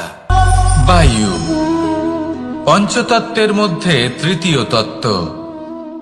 কেউ একে সমীর বলে, আবার কেউ একে পবন বলে। প্রথম কথা হলো এটাই যে এই বায়ু আমাদের জীবন দান করে প্রতিদিন, প্রত্যেক মুহূর্তে। এই বায়ুর কারণেই আমরা নিঃশ্বাস নিতে পারি, জীবিত থাকতে পারি। এই বায়ুই হলো সেই যা সকল মেঘেদের একত্রিত করে একটি স্থানে আর বর্ষা ঘটায়। আর এই বর্ষার কারণেই এই ধরিত্রীতে অন্ন উৎপন্ন হয়। এই বায়ুকে দেখুন, কখনো এতটা সৌম্য যে আপনার কোনোই তফাৎ বোধ হয় না, আর কখনো কখনো এমন রূপ ধারণ করে ফেলে যে অনেক বড় বড় পর্বতের আকার পর্যন্ত বদলে ফেলে। এটাই হলো বায়ুর বিশেষত্ব। বায়ু শেখায় যে সময়ের সাথে সাথে বইতে থাকো, সকলকে জীবন দান করো, সকলকে সাহায্য করো, কিন্তু যখন বিপদ সামনে আসবে তখন দৃঢ় হয়ে সম্মুখীন হও। বাধা অনুযায়ী নিজেকে গড়ে নিতে হবে, আর কখন কতটা কঠোর হতে হবে আর কখন কতটা সৌম্য হতে হবে, এটা বায়ুকে দেখে শিখুন। আর আমার সাথে ভালোবেসে বলুন, রাধা রাধা। অগ্নি চতুর্থ তত্ত্ব, সব থেকে বেশি গুরুত্বপূর্ণ কিন্তু তার থেকেও বেশি ভয়াবহ। কখনো অগ্নিকে নিয়ন্ত্রিত রূপে উনুনে জ্বলতে দেখেছেন? এই অগ্নি আমাদের খাবার বানাতে সাহায্য করে, যা আমাদের শক্তি প্রদান করে। কিন্তু এই অগ্নি যখন বিচলিত হয়ে, অনিয়ন্ত্রিত হয়ে কোন বনের আগুন হয়ে ওঠে, তখন মহা বিনাশ ঘটে যায়। আপনারই অন্তরের ঊর্জা হলো এই অগ্নি। এটা আপনার শক্তিও, আপনার ক্রোধ। একে ব্যবহার কিভাবে করবেন তা আপনারই হাতে। যদি কোনো ব্যক্তি নিজের অন্তরের এই ঊর্জাকে ব্যবহার করেন শক্তির রূপে, তাহলে সে বিকাশ ঘটাতে পারে দুঃখ কি, ভয় কি, এদের কিছুটা এইভাবে ভাবা যেতে পারে। জীবনে যখনই আপনি কিছু একটা লাভ করবেন, তখন সেটা হারানোর ভয় তার সাথেই চলে আসে। যেমন আপনি যদি ধন অর্জন করেন, ধন হারানোর ভয় তার সাথেই চলে আসে। সম্পত্তি অর্জন করলে সেটা লুট হবার ভয় তার সাথেই চলে আসে। আর এটা জীবনের সাথেও হয়। যেই মুহূর্তে আপনি জন্ম নেন, মৃত্যুর ভয় তার সাথেই চলে আসে। জন্ম না নিলে মৃত্যু কিভাবে হবে? মৃত্যুর ভয় কোথা থেকে আসবে? এবার এই ভয় কি সেটা আপনাকে বুঝিয়ে বলি। এই ভয় যদি মনের মধ্যে থাকে, জীবনে থাকে, তাহলে যা কিছু লাভ করবেন, সুখ, সম্পত্তি, সুবিধা, ধন, এইগুলি লাভ করার একটা আনন্দ থাকে, এদের সাথে জীবনযাপন করার একটা আনন্দ থাকে। এই ভয় সেই আনন্দ আপনার থেকে কেড়ে নেয়। ধরে নিন কাল আপনার মৃত্যু হতে চলেছে। এবার কালকের মৃত্যুর ভয় আজই মনে পুষে রাখলে, তাহলে এই ভয় আজকের সুখ, আজকের শান্তি আপনার থেকে কেড়ে নেবে। ভয় এটাই করে। সেই জন্য মনে রাখবেন, ভয়ের সঙ্গ আপনি ত্যাগ করে দিলে জীবন যাপনের যে সুখ তা চিরকাল আপনার সাথে থাকবে। আসুন আর আমার সাথে ভালোবেসে বলুন, রাধা রাধা।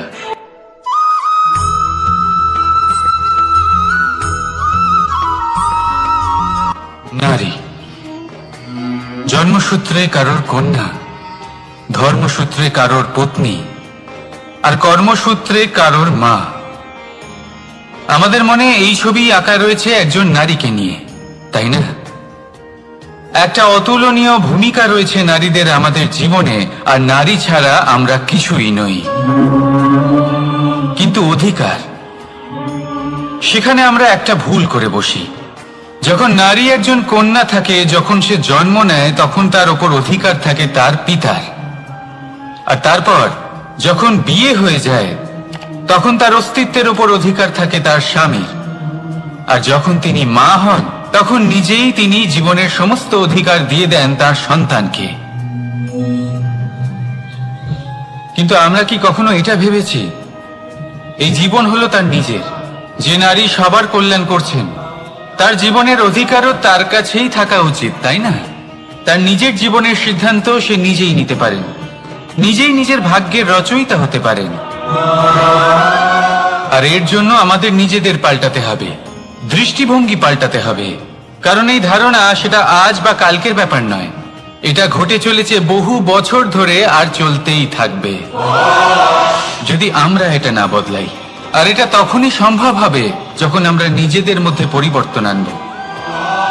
তাই আজকের পর থেকে, এই মুহূর্ত থেকে, কোনো নারীর ওপর অকারণ অধিকার স্থাপনের আগে সহস্রবার ভেবে দেখবেন।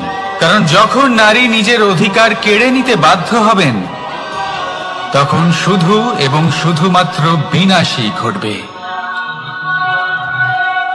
রাধা রাধা।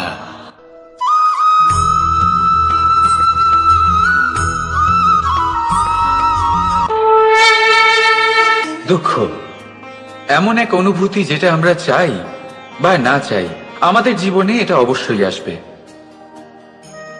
আমাদের মনকে বিব্রত করে তুলবে, আমাদের মনকে বিচলিত করে তুলবে। কখনো ভেবে দেখেছেন এই দুঃখ আমাদের জীবনে কেন আসে, কিভাবে আসে? যদি আপনি মন দিয়ে চিন্তা করেন, তাহলে আপনি বুঝতে পারবেন যে এই দুঃখের অনুভূতি পরিস্থিতির থেকে বেশি মানসিকতার থেকে বেশি আশেপাশের লোকজনের সাথে জড়িয়ে। কারণ আশেপাশের লোকজনেরাই আপনার জন্য পরিস্থিতি তৈরি করেন, যা ভালোও হতে পারে আবার খারাপও। আপনার আশেপাশের লোকজনেরাই আপনার মানসিকতাকে প্রভাবিত করে, হয় তাকে ভালো করে অথবা খারাপ করে। আমাদের জীবনের অর্ধেক দুঃখ এই কারণে যে আমরা তাদের উপরে আশা রাখি যাদের উপরে কোনো আশা রাখা উচিত নয়, আর অর্ধেক দুঃখ এই কারণে যে আমরা তাদের উপরে সন্দেহ করি যাদের উপর সেটা করা উচিত নয়। তাৎপর্য এটাই যে মানুষকে চেনার চেষ্টা করতে থাকুন। যেদিন আপনি এটা বুঝে যাবেন যে কে সুজন আর কে দুর্জন, সেই দিন এই দুঃখ আপনার জীবন থেকে দূরে কোথাও চলে যাবে। রাধা রাধা।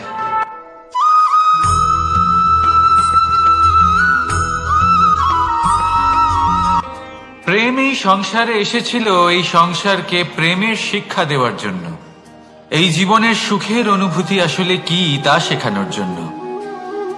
কিন্তু যদি সত্যি কথা বলি, তো আমি নিজেই প্রতিদিন প্রেমের নতুন নতুন স্বরূপ দেখতে পাই, প্রেমের একটা নতুন অনুভূতি প্রত্যেক নতুন দিনে। আর তার কারণ হলো এই প্রেম অনন্ত, এ হলো দৈব। প্রেম হলো এই সংসারের সব থেকে বড় ঢাল এবং সব থেকে বড় অস্ত্র। এই প্রেম ছাড়া না কোনো ন্যায় হয় আর না কোনো শাস্ত্র, না জীবন আছে আর না অন্ত। এবার যদি এই প্রেম মনের মধ্যে বাস করতে শুরু করে, তাহলে কখনো কোনো সমস্যাই হবে না, আর যদি হয়েও থাকে তাহলে তা স্থায়ী হবে না।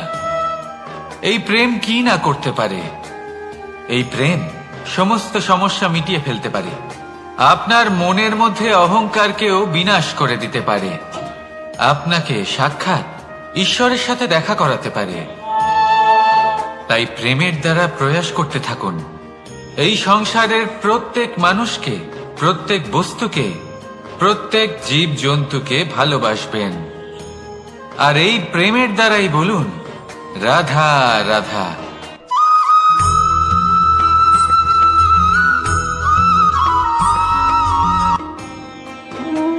কর্ম, ধর্ম আর কর্তব্য, এই তিনটি একে অপরের সাথে জড়িত। আর অনেক সময় এই তিনটি পালন করতে করতে আমাদের সেই ব্যক্তির সামনে গিয়ে দাঁড়াতে হয়, তার বিরুদ্ধেই যেতে হয়, যাকে আমরা সব থেকে বেশি ভালোবাসি। কিন্তু সেইখানে এই যুদ্ধ কোনো ব্যক্তিগত যুদ্ধ থাকে না, এ হলো কর্ম, ধর্ম আর কর্তব্যের যুদ্ধ। এটা সরল নয়, অত্যন্ত কঠিন হয় তার সম্মুখীন হওয়া যাকে আমরা সব থেকে বেশি সম্মান করি। কিন্তু আমাদের তো আমাদের ধর্মের পথে চলতেই হবে, কারণ আমরা কর্মবদ্ধ, কর্তব্যবদ্ধ, আর এটাই করা উচিত। শুধু এটুকু মনে রাখবেন, যদি আপনার উদ্দেশ্য শুভ হয়, আপনার ভাবনা শুভ হয়, আপনি যদি কর্ম, ধর্ম আর কর্তব্যের পথে অগ্রসর হন, তাহলে এই প্রক্রিয়াতে যদি আপনাকে আপনার আরাধ্যেরও সামনে দাঁড়াতে হয়, তাহলেও আপনার কোনো ক্ষতি হবে না। তাহলে আসুন আর আমার সাথে ভালোবেসে বলুন রাধা রাধা।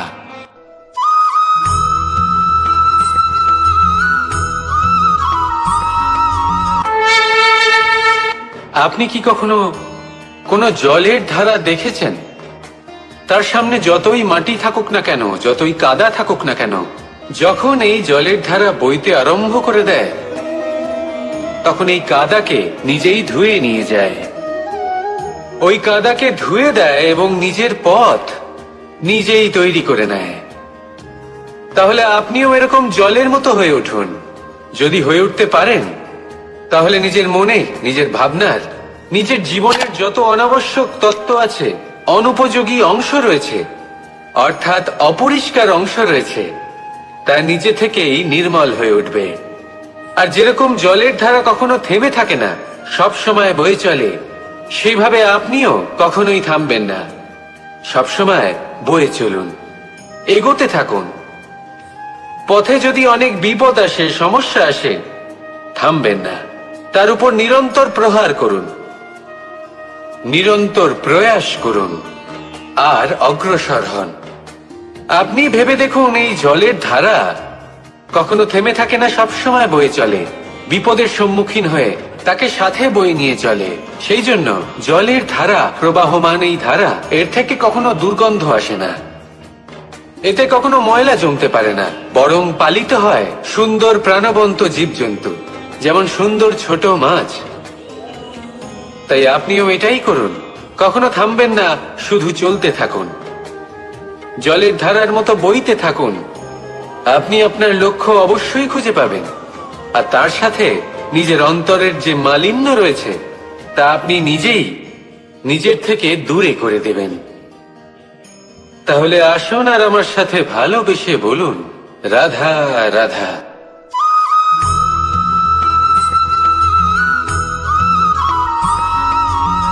আমরা যে মানুষকে চাই, যাকে আমরা ভালোবাসি, তাকে একটা উপহার অবশ্যই দিতে চাই।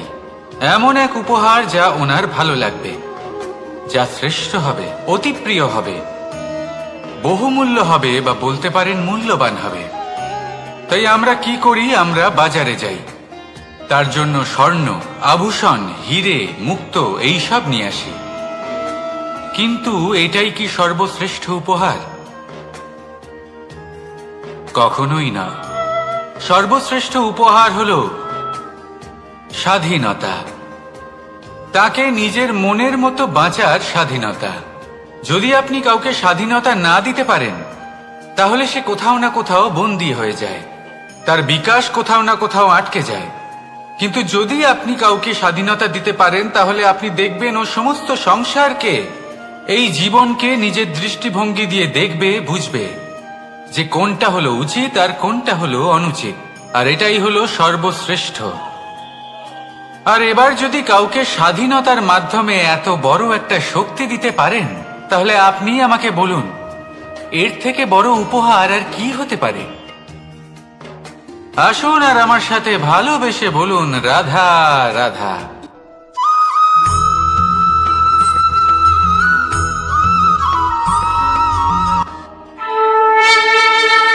এই সংসারে আমাদের জীবনের সবথেকে বড় দোষ কি আপনি জানেন? কেউ বলবেন লোভ, কেউ বলবেন লালসা, কেউ বলবেন অসত্য। দেখুন, দুঃখের মূল কারণ হলো পরিশ্রম না করা। কিছু মানুষ ভাবেন যে আমি জীবনে কোনো পরিশ্রম করব না, অথচ আমি সবকিছু প্রাপ্ত করতে চাই। আর এমন এক কারণের জন্যই দূতের মতো খেলা আমাদের জীবনে প্রবেশ করার সুযোগ পায়। দূত। এই দূত আসলে কি? দূত অর্থাৎ কোনো পরিশ্রম ছাড়াই অন্য কেউ পরিশ্রম করে যা অর্জন করেছেন, যে সুখ সুবিধা অর্জন করেছেন, তা নিজের জন্য শুধুমাত্র একটা খেলার মাধ্যমে নিজের করে নেওয়ার ইচ্ছে। আর এই ইচ্ছে অত্যন্ত বিনাশকারী হতে পারে। এই ইচ্ছে যদি আপনার বিবেক, আপনার মন, আপনার চেতনা, আপনার ভাবনা প্রবাহিত করে ফেলে, তারপরে আপনি চেষ্টা করতে শুরু করে দেবেন, আর সেইখান থেকেই আপনার পতন শুরু হবে। এই চেষ্টা করবেন যে অন্য কারোর জীবনের সমস্ত ধন, তার সমস্ত জীবন সম্পূর্ণভাবে নিজের করে নেওয়ার। কারণ প্রথমে আশা জাগ্রত হয়, আর এই আশা হতাশায় পরিণত হতে সময় লাগে না। এই হতাশা কুণ্ঠায় পরিণত হতে সময় লাগে না, কুণ্ঠা লোভে পরিণত হতে সময় লাগে না, আর এই লোভ প্রতিশোধ স্পৃহাতে পরিণত হতে সময় লাগে না। আর যখন এই সব কিছু হয়, আপনি দুষ্ট হয়ে যান। আর সবাই জানেন যে প্রত্যেক দুষ্ট ব্যক্তির পতন হলো অবশ্যম্ভাবী। তাই নিজেকে দূতের থেকে দূরে রাখুন আর পরিশ্রমকে নিজের কাছে টেনে নিন। জীবনে আপনার যা যা স্বপ্ন রয়েছে, যা আপনি করতে চান, শুধুই পরিশ্রম দ্বারা অর্জন করুন। তাহলে তাই করুন, আর আমার সাথে ভালোবেসে বলুন, তাহলে দুঃখের সময়, তার সংকটের সময় তাকে সঙ্গ দিন আর পাশে এসে দাঁড়ান। এই মন প্রসন্ন হয়ে বলবে, রাধা রাধা।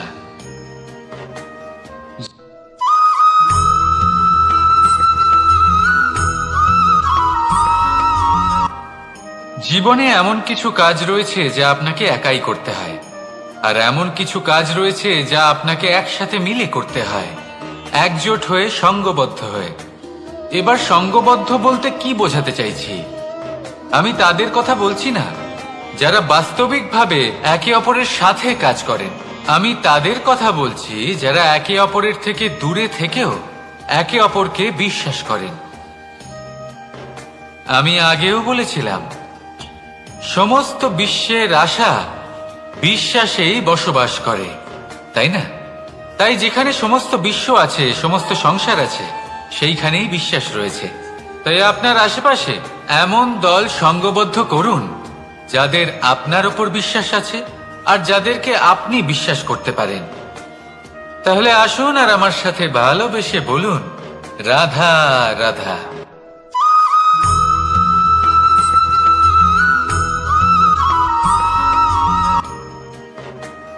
জীবনে সবথেকে বেশি গুরুত্বপূর্ণ বস্তু কি? বাড়ি। বাহন, সোনা, ধন।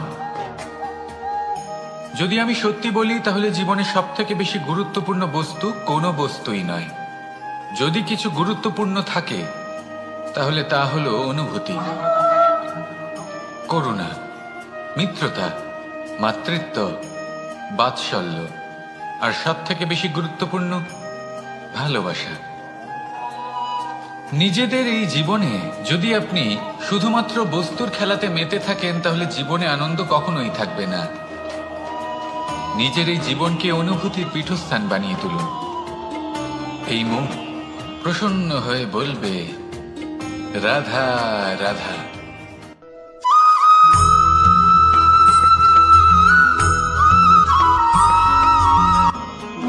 আপনি কখনো কোনো সাধারণ পাখি দেখেছেন? যেমন বাবুই। সে কি করে? সে কোনো গাছের ডালে নিজের বাসা বানায়। এবার সেইখানে বাসা বানানো সহজ ব্যাপার, কারণ সামগ্রী আশেপাশেই পাওয়া যায়।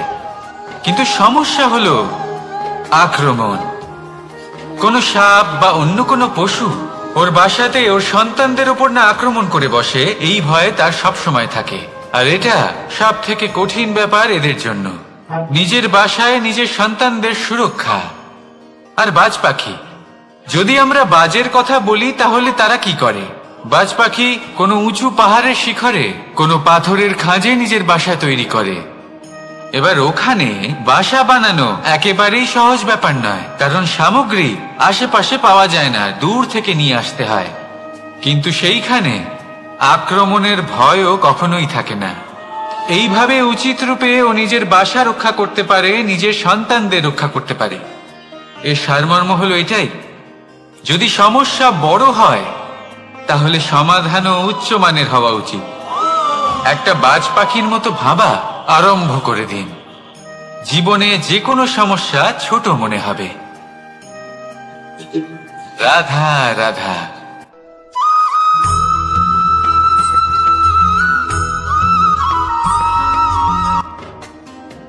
যখনই কোনো ঘূর্ণিঝড় আসে, কোনো প্রলয় আসে, তখন দেখবেন তা কত বৃহৎ প্রভাব ফেলে, কত বড় বিনাশ ঘটায়, বিধ্বংস সৃষ্টি করে। যখন বন্যা আসে তখন কত গভীর প্রভাব ফেলে, কত সর্বনাশ ঘটায়। নদীর পাড়ও ভেঙে বয়ে নিয়ে যায়। সেখানে কোনো গাছকে দেখুন, শান্তভাবে দাঁড়িয়ে থাকে, চুপ করে, আর নিজের কাজ করে, ছায়া প্রদান করে, ফল প্রদান করে, কোনো শব্দ না করেই নীরবে কর্ম করে। যদি নদীর কথা বলি, নদী যখন বয়ে চলে খেতে জল প্রদান করে, বনস্পতিদের প্রাণ প্রদান করে, আমাদের পানীয় জল দেয়। এত মহান কাজ করে কোনো শব্দ না করে, নীরবতার সাথে। এ হলো এক শিক্ষা যে এই সংসারে যারাই মহান কর্ম করেন তারাই নীরব থেকে সেই কর্ম করতে থাকেন, কারণ ওনারা জানেন যে গুরুত্বপূর্ণ প্রচার নয় বরং কর্ম। আর যারা রুদ্রের সাথে থাকেন, কোলাহল করেন, তারা শুধুমাত্র ধ্বংসই করেন।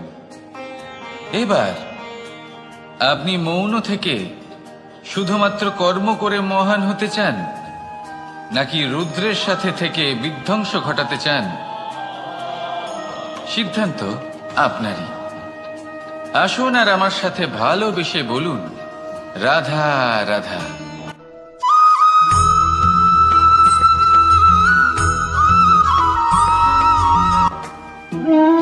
মানুষ জীবনে সবসময় সুখ পেতে চান, কিন্তু এই সুখ এটা আসলে কি? এই সুখের আসল রূপ কি? আমি বলি সুখের আসলে দুটি রূপ হয়, বাহ্যিক সুখ, আত্মিক সুখ। আর এটা ঠিক তেমনই হয় যেরকম আমাদের শরীরের সাথে জড়িত ছায়া আর আমাদের শরীরের মধ্যে বসবাসকারী আত্মার। যদি ছায়ার কথা ভেবে দেখেন তাহলে বুঝতে পারবেন আমাদের শোবার সময় ভোরবেলা এই ছায়া অনেক বড় হয়ে যায়। যখন এই সূর্য মাথার উপরে চলে আসে তার তাপ বেড়ে যায়, তখন এই ছায়া ছোট হয়ে যায়। আর যেই অন্ধকার নেমে আসে এই ছায়া আপনার সঙ্গ ত্যাগ করে। এরকমই হয় বাহ্যিক সুখ। আর এবার কথা বলি আমাদের শরীরের মধ্যে বসবাসকারী এই আত্মা। এই আত্মা কখনো আমাদের সঙ্গ ত্যাগ করে না, সব সময় আমাদের সাথে জড়িয়ে থাকে। এরকমই হয় আত্মিক সুখ, যা সব সময় আমাদের সাথে থাকে। আত্মিক সুখ কারোর সেবা করে, আত্মিক সুখ কাউকে সাহায্য করে, আত্মিক সুখ প্রেম বোধের, যা কখনো আমাদের সঙ্গ ত্যাগ করে না। সেখানে বাহ্যিক সুখ, যতক্ষণ আপনি সম্পন্ন কিছু মানুষ এবং সুবিধার সাথে আছে, এই বাহ্যিক সুখ আপনার সাথে থাকবে। সম্পন্নতা চলে গেলে, মানুষজন চলে গেলে, সুখ সুবিধা চলে গেলে বাহ্যিক সুখও চলে যায়। তাহলে এই আত্মিক সুখ খুঁজে নিন এবং সেই সুখের সাথেই বলুন রাধা রাধা।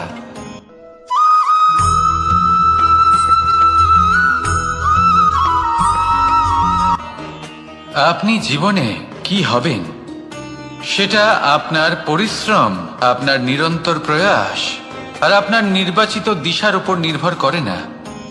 এটা নির্ভর করে আপনার সঙ্গতির উপরেও। এই সঙ্গতি যা হলো অত্যন্ত গুরুত্বপূর্ণ।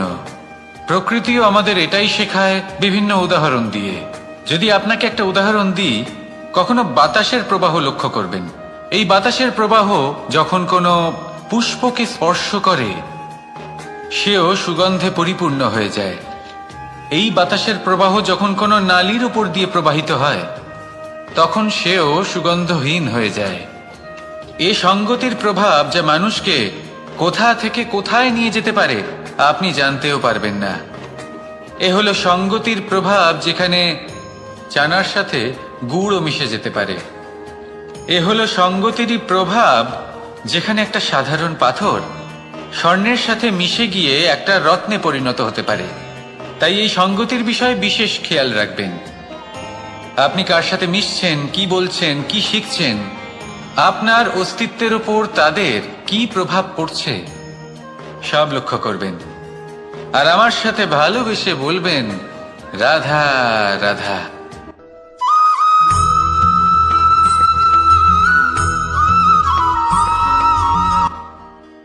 মানুষ এক অত্যন্ত বিচিত্র প্রাণী।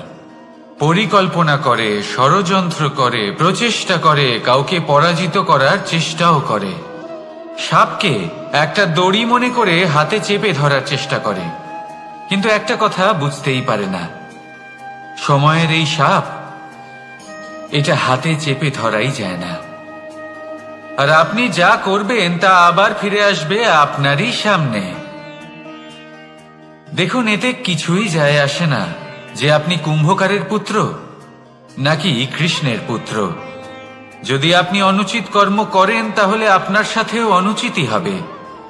অশুভ কর্ম করলে আপনার সাথেও অশুভই হবে। কুরু বংশ অত্যন্ত মহান বংশ ছিল। এই কুরু বংশ কি হলো তার সাথে? একটা গোটা বংশ বয়ে গেল, কারণ ওনাদের উদ্দেশ্য অশুভ ছিল। অন্যদিকে 5 জন বনবাসী পাণ্ডব মহাভারত বিজয়ী হলেন, কারণ তাদের উদ্দেশ্য শুভ ছিল। তাই মনে রাখবেন, শুভ অগ্নি প্রজ্বলিত করবেন, শুভ তাপ সঞ্চার হবে। অশুভ অগ্নি প্রজ্বলিত করবেন, নরকেই জ্বলতে হবে। তাহলে আসুন আর আমার সাথে ভালোবেসে বলুন রাধা রাধা।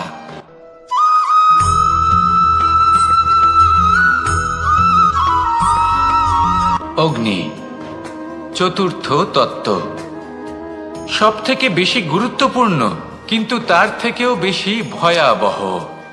কখনো অগ্নিকে নিয়ন্ত্রিত রূপে উনুনে জ্বলতে দেখেছেন? এই অগ্নি আমাদের খাবার বানাতে সাহায্য করে, যা আমাদের শক্তি প্রদান করে। কিন্তু এই অগ্নি যখন বিচলিত হয়ে, অনিয়ন্ত্রিত হয়ে কোনো বনের আগুন হয়ে ওঠে, তখন মহা বিনাশ ঘটে যায়। আপনারই অন্তরের ঊর্জা হলো এই অগ্নি। এটা আপনার শক্তিও, আপনার ক্রোধও। একে ব্যবহার কিভাবে করবেন তা আপনারই হাতে। যদি কোনো ব্যক্তি নিজের অন্তরের এই ঊর্জাকে ব্যবহার করেন শক্তির রূপে, তাহলে সে বিকাশ ঘটাতে পারে, নির্মাণ ঘটাতে পারে। কিন্তু যদি কোনো ব্যক্তি তার অন্তরের ঊর্জাকে বিধ্বংসী অস্ত্র বানিয়ে ফেলেন, তাহলে নিশ্চিত রূপে মহা বিনাশ ঘটতে পারে, যাতে বিনাশ তারও অবশ্যই হবে। অনেক বছর পূর্বে এমনই এক আগুনের দ্বারা এই সুন্দর পৃথিবীর নির্মাণ হয়েছিল, আর অনেক বছর পূর্বে এমন এক আগুনেই সমস্ত জীব এবং সংসার বিলুপ্ত হয়ে গেছিল। এবার আপনি আপনার অন্তরের ঊর্জা দ্বারা বিনাশ ঘটাতে চান নাকি নির্মাণ ঘটাতে চান, সেই সিদ্ধান্ত আপনারই। আসুন আমার সাথে ভালোবেসে বলুন, রাধা রাধা।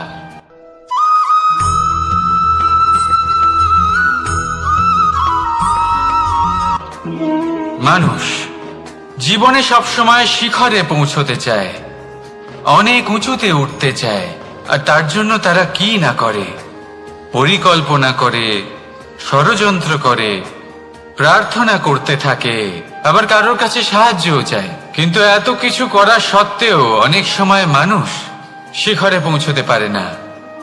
যদি পৌঁছেও যায় তাও খুব তাড়াতাড়ি নিচে নেমে আসে। এর কারণ কি? একটা উদাহরণ দিয়ে বোঝানো যাক। এই হলো ময়ূর পেখম, আর এই হলো পাথর। যদি এই পেখমকে হাওয়ায় ছুঁড়ে দিই তবে ও উড়তে থাকে, কিন্তু এই পাথর অতি শীঘ্রই মাটিতে নেমে আসে। এর কারণ কি? ভার। এই পাথর হলো ভারী, আর এই শিক্ষাই আমাদের গ্রহণ করতে হবে। ঠিক এইভাবেই যদি আমাদের মন দ্বন্দ্ব আর অহংকার দ্বারা পরিপূর্ণ হয়ে থাকে, তাহলে তা কখনোই শিখরে পৌঁছবে না। পৌঁছে গেলেও খুব শীঘ্রই মাটিতে নেমে আসবে। তাই এই মনকে হালকা করতে শিখুন, অহংকারকে, এই হিংসাকে ত্যাগ করুন। তারপর উঁচুতে উড়ে তো দেখুন কত উঁচুতে উড়তে পারবেন আপনি। আসুন আমার সাথে ভালোবেসে বলুন, রাধা রাধা।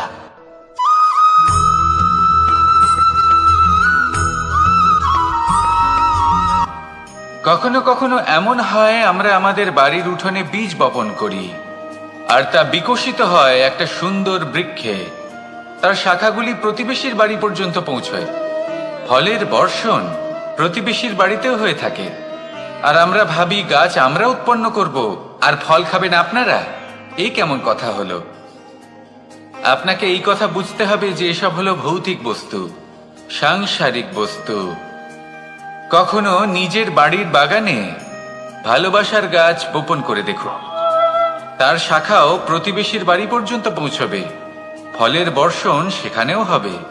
কিন্তু সেই ফল চাইতে আপনাকে যেতে হবে না, সেই ফল দ্বিগুণ মাত্রায় আবার আপনার কাছেই ফিরে আসবে।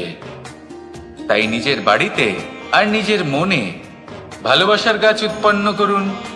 এই জীবন প্রসন্ন হয়ে বলবে, রাধা রাধা।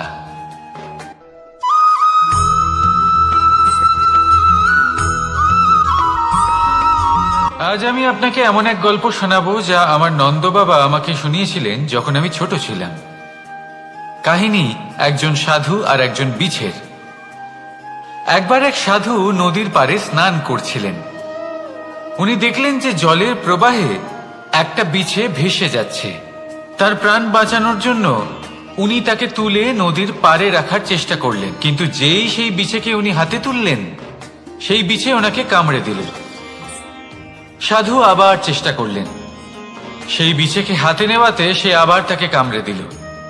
আরো একবার চেষ্টা করাতে ওনার শিষ্য ওনাকে জিজ্ঞেস করল, এ আপনি কি করছেন গুরুদেব? এসব কি হচ্ছে?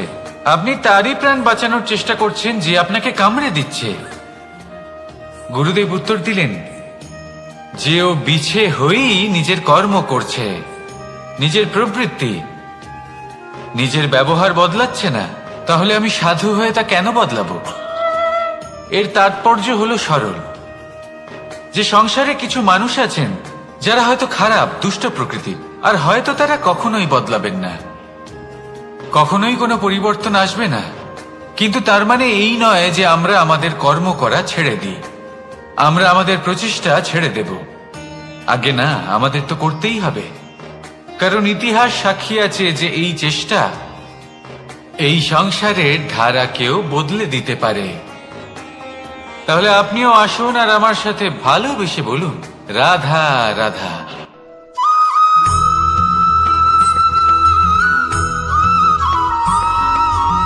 অ দিয়ে অন্ত, আ দিয়ে আরম্ভ, এই দুইয়েরই রাশি সমান। যদি আপনি মন দিয়ে দেখেন তবে দেখবেন এদের সম্পর্ক খুবই নিবিড়। কিভাবে?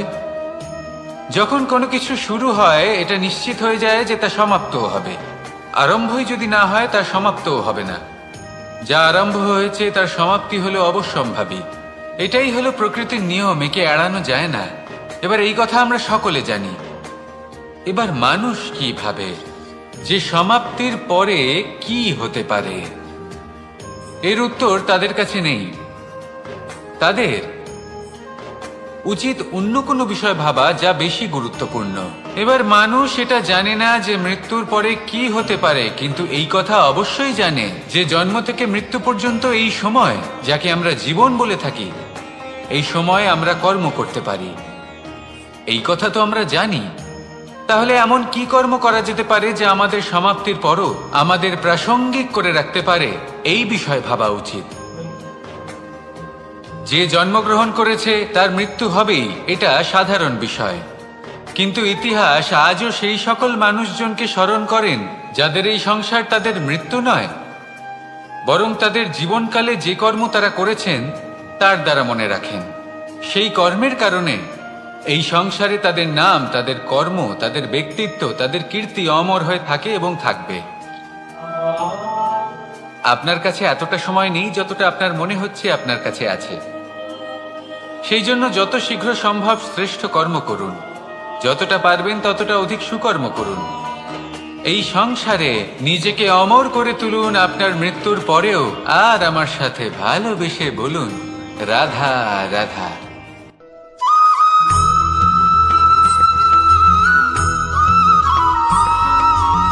আপনি কখনো কোনো পাখি দেখেছেন? তীব্র বায়ু, ভয়ানক বর্ষা, হিংস্র জীব একাধিকবার তাদের বাসা নষ্ট করে দেয়, কিন্তু তাও সে ঝড়ের সাথে ঝগড়া করে না। সে কখনো বর্ষাকে হিংসে করে না, আর না সে হিংস্র পশুদের উপর প্রতিশোধ নেয়। সে শুধু স্থান পরিবর্তন করে, অন্য কোনো শক্ত ডালে আবার নিজের বাসা বানাতে উদ্যোগী হয়, আর তারপর সফল হয়ে নিজের পরিবার প্রতিষ্ঠা করে।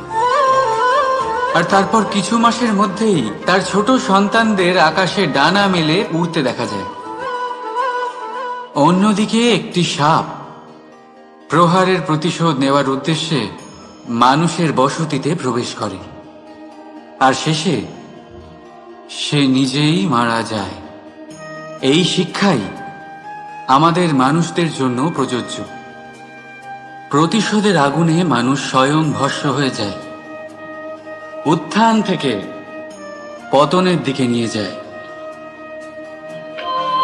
তাই যদি জীবনে উন্নতি করতে হয় তবে পরিবর্তনের চিন্তা নিয়ে কর্ম করুন, নয়তো প্রতিশোধ আপনাকে রসাতলে তলিয়ে দেবে।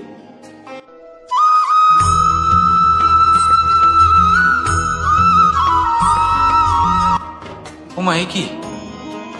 আমি কখন থেকে এখানে অপেক্ষা করছি, হাত পেতে দাঁড়িয়ে রয়েছি যাতে একটা ফল আমার হাতে এসে পড়ে এবং সেটা আমি খেতে পারি। কখন থেকে অপেক্ষা করছি, কিন্তু সেটা হচ্ছেই না। এবার আপনি বলবেন যে এসব কি বলছি, এই কি অদ্ভুত কথা বলছি। যদি ফল খেতে হয় তাহলে আমাকে বৃক্ষে চড়তে হবে, ফলের কাছে পৌঁছতে হবে, তবেই তো ফল পাবো।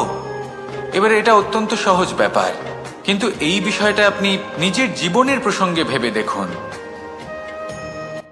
লক্ষ্য কোথায় আছে আপনি জানেন, সেই লক্ষ্যে পৌঁছানোর পথ কি সেটাও আপনি জানেন, সেই পথে চলার ক্ষমতাও আপনার রয়েছে, কিন্তু তাও আপনি নিজের লক্ষ্য লাভ করতে পারছেন না। কেন? কারণ আপনি অপেক্ষা করছেন যে লক্ষ্য আপনার সামনে চলে আসবে, কিন্তু তা হয় না।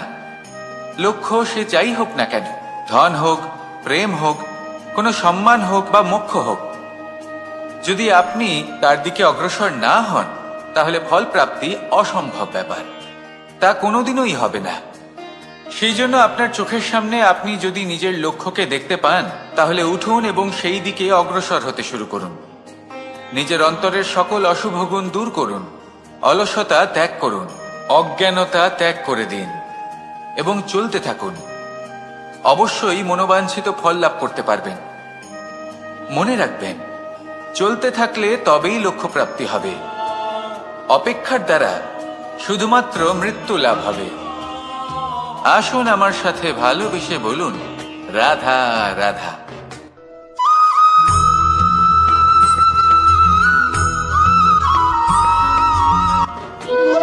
সংসারে সব থেকে কঠিন কাজ কি? কেউ বলবেন পর্বত আরোহণ করা, কেউ বলবেন সাঁতার কাটা, কেউ বলবেন আকাশে ওড়া।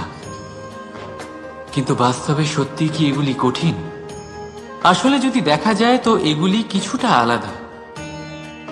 যে কাজ আমরা করতে অভ্যস্ত নই, আমরা তাকে কঠিন ভেবে নিই। যেমন সাঁতার কাটা আলাদা, পাহাড়ে ওঠার কলা আলাদা, আকাশে ওড়ার কলা আলাদা। যেমন কিছু মানুষ গণিত আর বিজ্ঞানকে কঠিন ভেবে নেয়, কিন্তু বাস্তবে এটা সাহিত্যের থেকে কিছুটা ভিন্ন, কঠিন নয়। দেখুন, এই সংসারে কঠিন কিছুই নেই, শুধু একে অপরের থেকে কিছুটা ভিন্ন। যেমন কোনো মানুষ হন, সম্পর্ক হোক, কারোর চিন্তাধারা বা বিচার বুদ্ধি হোক, কখনো কখনো আমরা বুঝতে পারি না, কারণ আমাদের চিন্তাধারা ও বিচার বুদ্ধির থেকে সেগুলি আলাদা। কিন্তু যদি এটা বুঝে নেওয়া যায় যে সেটা কঠিন নয়, একটু ভিন্ন মাত্র, তাহলে অনেক সম্পর্ক বাঁচানো যেতে পারে। রাধা রাধা।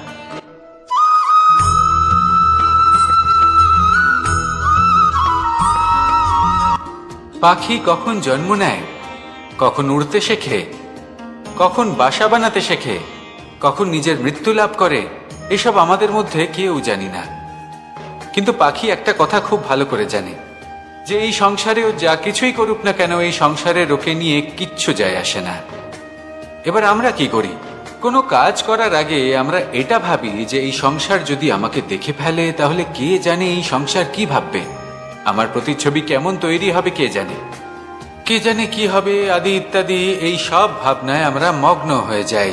কিছুটা এমন ভাবে মগ্ন হই যে বর্তমানের কর্মের এই জীবনের যাত্রাপথে সেই সময়ের আনন্দ উপভোগ করতে ভুলে যাই। এবার দেখুন একটা পাখি কি করে, ওর কর্ম হলো গান গেয়ে চলা। ওই পাখি গেয়ে চলে, কেউ ওর গান শুনুক বা না শুনুক, কেউ আদৌ শুনছে কিনা সেই বিষয়টা নিয়ে সেই পাখির কিছুই যায় আসে না। সেই পাখি নিজের কর্ম করতে থাকে। হয়তো সেই জন্যই আপনি কখনো কোনো পাখিকে কাঁদতে দেখবেন না। এরকমই আপনাকে নিজেকে গড়ে তুলতে হবে। প্রথমে নিজেকে জিজ্ঞেস করুন, এই যে কর্ম আমি করতে চলেছি সেটা কি উচিত? যদি আপনার মনে হয় সেটা উচিত, তাহলে সেটা প্রমাণ করুন। এটা ভাববেন না যে এই সংসার কি ভাববে। আসুন আর আমার সাথে ভালোবেসে বলুন, রাধা রাধা।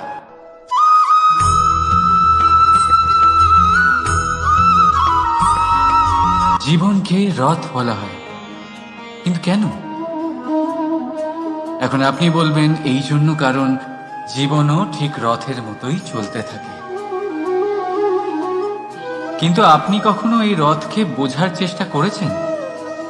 এই রথে সামনে ঘোড়া থাকে আর পিছনে চাকা। এই ঘোড়া হলো আপনার কর্ম, আর এই চাকা কর্মফল। এই ঘোড়া যেখানেই যায়, রথের চাকাগুলি সেখানেই এগোতে থাকে। যদি আপনার ঘোড়া অর্থাৎ আপনার কর্ম শুভ সহজ পথে চলে, তাহলে আপনার যাত্রাও আনন্দময় হবে। যদি কুকর্মের খারাপ পথে চলেন, তাহলে আপনার যাত্রা খানা খন্দ দিয়ে ভরে যাবে। আপনার কর্মগুলিকে ঘোড়ার মতো নিয়ন্ত্রণে রাখুন। ফলের চাকা সর্বদাই আপনাকে মধুর পরিণামই দেবে। রাধা রাধা।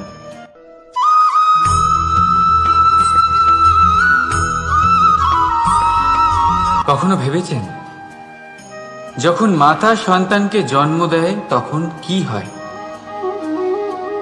9 মাস গর্ভে ধারণ, প্রসবের তীব্র যন্ত্রণা, যে যন্ত্রণা এতটাই ভয়ানক হয় যে মনে হয় সন্তানের জন্মের সাথে মাতারও এক নতুন জন্ম হচ্ছে। আর এই জন্মের সাথে শেষ হয় মাতার যন্ত্রণার। কিন্তু যদি আপনি আপনার দৃষ্টিভঙ্গি পাল্টে দেখেন, তাহলে আপনি বুঝতে পারবেন যে এই যন্ত্রণার অন্ত এক অপার আনন্দের প্রারম্ভ সন্তানের। আর সন্তান মাতা পিতার জন্য সুখের প্রারম্ভ। জীবনের সাথে এটাই হয়। আমরা কখনো কখনো কোনো সম্পর্ক বা পরিস্থিতির যন্ত্রণার অন্তের জন্য এত বিচলিত হয়ে যাই যে সেই আনন্দের প্রারম্ভ আমরা দেখতেই পাই না। মনে রাখবেন, যন্ত্রণা আনন্দের প্রারম্ভের লক্ষণ মাত্র। রাধা রাধা।